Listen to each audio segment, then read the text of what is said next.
अमूमी तौर पर ये बात देखी गई है और महसूस किया गया, बल्कि बहुत सारे ऐसे केसेस भी सामने आते हैं जिसमें बड़ी उम्र की खातून छोटी उम्र के लड़कों से ताल्लुक बना लेती हैं। यानी वो खातून जो कि अपनी लाइफ में सेटल होती हैं, सेटल होने से मुराद ये कि शादी हो चुकी है, उनके 2 बच्चे हैं, 3 बच्चे हैं, और उसके बाद वो छोटी उम्र के लड़कों के साथ ताल्लुक में आ जाती हैं। सवाल ये पैदा होता है कि वो ताल्लुक में क्यों आती हैं। इसका जवाब अगर उनसे पूछा जाए तो इसका जवाब वो बिल्कुल सादा सा और सीधे से अंदाज में देती हैं। चूंकि शौहर तवज्जो देना छोड़ गया था, इस वजह से हमें मोहब्बत की जरूरत थी, केयर की जरूरत थी, ख्याल की जरूरत थी। तो उसी ख्याल को, उसी केयर को, उसी मोहब्बत को मैंने कहीं पर तो तलाश करना था ना सर, और मुझे इसकी सूरत में मिला।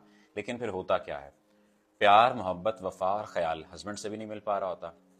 ये शख्स जो कि, या ये लड़का जो कि जिसके पास टाइम ही टाइम होता है, वो ये करियर ओरिएंटेड तो होता नहीं है। अगर करियर ओरिएंटेड हो भी तो भी इसके पास वक्त ही वक्त होता है, क्योंकि इसके पास पैसा नहीं होता, इसका रिलेशनशिप्स नहीं होते, और अगर रिलेशनशिप हो भी तो ये उस रिलेशनशिप को प्रायोरिटाइज इस वजह से करता है क्योंकि इसकी फिजिकल नीड पूरी हो रही होती है, इसकी कहीं ना कहीं फाइनेंशियल नीड पूरी हो रही होती है, और ये दोनों किस्म की नीड्स जब पूरी हो रही होती हैं तो फिर ये रिलेशनशिप बहुत स्ट्रांग बॉन्डिंग क्रिएट हो जाती है। मसला कब होता है? मसला तब होता है जब लड़का इस रिलेशनशिप से निकलने की कोशिश करता है और इस लड़के को ये महसूस हो जाता है कि मेरी यहाँ पर शादी भी नहीं हो सकती, यहाँ पर ताल्लुक भी नहीं चल सकता, और इससे हटकर अब मुझे यहाँ से फाइनेंसेस भी नहीं मिल सकते। एक तो ये। दूसरा प्रॉब्लम कब क्रिएट होता है? जब लड़के को ये अंदाजा हो जाए कि मैंने किसी और जगह शादी करनी है, या मेरे गोल्स और हैं, करियर गोल्स और हैं, चीजें रिलेशनशिप गोल्स और हैं, तो अपने उन गोल्स के पीछे चला जाता है। अब ये औरत जो अपने हस्बैंड की मोहब्बत को छोड़ चुकी थी और तलाश कर रही थी इस लड़के में, इस मर्द में, अब ये भी चला गया। अब ये साइकोलॉजिकली मिसफिट हो जाती है, फैमिली में भी और किसी दूसरी जगह पर भी,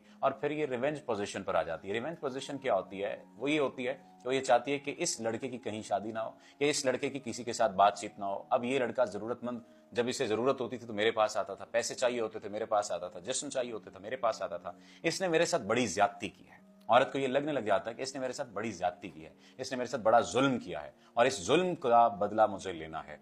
मैं अक्सर बेशतर एक बात कहा करता हूं कि आपने ताल्लुक बनाया था, आपको मोहब्बत चाहिए थी, तवज्जो चाहिए थी, और एक ताल्लुक को चीट करते हुए आपने ताल्लुक बनाया था।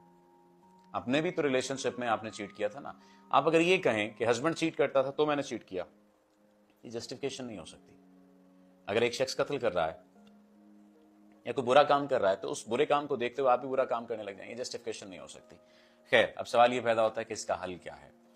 दो किस्म की बातें हैं। एक बात तो ये है कि डिटैच हो जाइए, अपने आप को पीछे हटा लीजिए।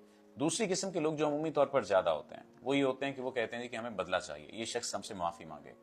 मैं माफी मंगवाने के लिए एक दो बातें जो आपके सामने गोश गुजार कर देता हूँ, बाकी केस टू केस वेरी करती है, जिसमें नक्श भी बना कर दिया जाता है, जिसमें कुछ स्पिरिचुअल हेल्प भी की जाती है, और भी बहुत सारी चीजें होती हैं, वो एक अलग मैटर करता है। जो दो चीजें